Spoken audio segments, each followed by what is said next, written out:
Welcome to Navata TV. నేను మీ పావతి. ముందుగా నవత TV ప్రేక్షకులందరికీ గణతంత్ర దినోత్సవ శుభాకాంక్షలు. ఈ రోజు మన నవత టీవీలో స్పెషల్ ప్రోగ్రామ్ గా గణతంత్ర దినోత్సవం గురించి మాట్లాడుకుందాం. అయితే వందల ఏళ్ల బానిసత్వ సంఖ్యలను తెంచుకొని అది పెరిగిన పోరాటంతో స్వాతంత్రం సిద్ధించిన ఆ స్వాతంత్ర్యానికి ఒక అర్థాన్ని, భారతీయుడి ఆత్మగౌరవానికి ఒక చట్టబద్ధమైనటువంటి రూపాన్ని ఇచ్చిన అద్భుతమైనటువంటి ఘట్టమే ఈ గణతంత్ర దినోత్సవం.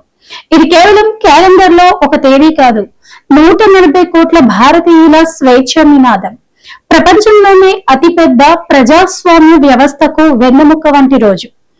భారతదేశానికి 1947 ఆగస్టు 15న స్వాతంత్రం వచ్చింది. కానీ అప్పుడు మనకంటూ ఒక సొంత రాజ్యాంగం లేదు. అప్పటి వరకు మనం బ్రిటిష్ వారు రూపొందించినటువంటి చట్టాలనే అనుసరించాం. డాక్టర్ బిఆర్ అంబేద్కర్ గారి సారథ్యంలో రాజ్యాంగ పరిషత్ 2 సంవత్సరాల 11 నెలల 18 రోజుల పాటు శ్రమించి ప్రపంచంలోనే అతిపెద్ద లిఖిత రాజ్యాంగాన్ని రూపొందించింది. ఇక 1930 జనవరి 26న లాహోర్ కాంగ్రెస్ సమావేశంలో భారతీయులు మొదటిసారిగా పూర్ణ స్వరాజ్ అంటే సంపూర్ణ స్వాతంత్ర్యం ప్రకటించుకున్నారు. ఆ చారిత్రక తేదీని చిరస్మరణీయం చేయడానికే 1950 జనవరి 26న మన రాజ్యాంగాన్ని అమల్లోకి తెచ్చి భారత్ ను గణతంత్ర రాజ్యంగా ప్రకటించుకున్నాము. ఇక గణతంత్ర దినోత్సవ వేడుకలు దేశవ్యాప్తంగా జరిగినప్పటికీ ప్రధాన ఉత్సవం దేశ రాజధాని న్యూఢిల్లీలో జరుగుతుంది. ఇక న్యూఢిల్లీలోని కర్తవ్య పథ్ అంటే గతంలో రాజ్ పథ్ అనేవారు. ఇది వేదికగా ఈ అద్భుతమైనటువంటి దృశ్యం ఆవిష్కృతమవుతుంది. భారత రాష్ట్రపతి మువ్వన్నెల జెండాను ఆవిష్కరిస్తారు. స్వాతంత్ర దినోత్సవం రోజున ప్రధానమంత్రి జెండా ఎగరవేస్తారు. కానీ గణతంత్ర దినోత్సవం రోజున రాజ్యాంగ అధిపతి అయినటువంటి రాష్ట్రపతి జెండాను ఆవిష్కరించడం ఆనవాయితీగా వస్తుంది. ఇక ప్రతి ఏటా కూడా ఒక విదేశీ దేశాధినేతను ఈ వేడుకలకు ముఖ్య అతిథిగా ఆహ్వానిస్తారు. ఇక వేడుకల్లోని ప్రధాన అంశాలను చూసుకున్నట్లయితే సైనిక కవాతు ఇందులో మెయిన్ గా ఉంటుంది.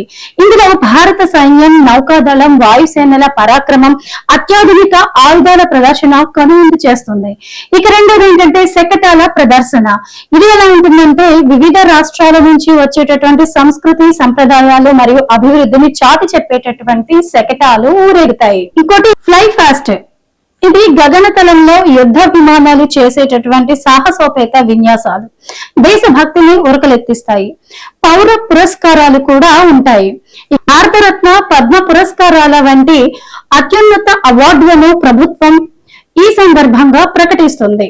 ఇక భారత రాజ్యాంగం మనకు కేవలం హక్కులను మాత్రమే ఇవ్వలేదు, ఈ దేశాన్ని ఉన్నత శిఖరాలకు తీసుకెళ్లాల్సిన బాధ్యతను కూడా మన భుజాలపై ఉంచింది.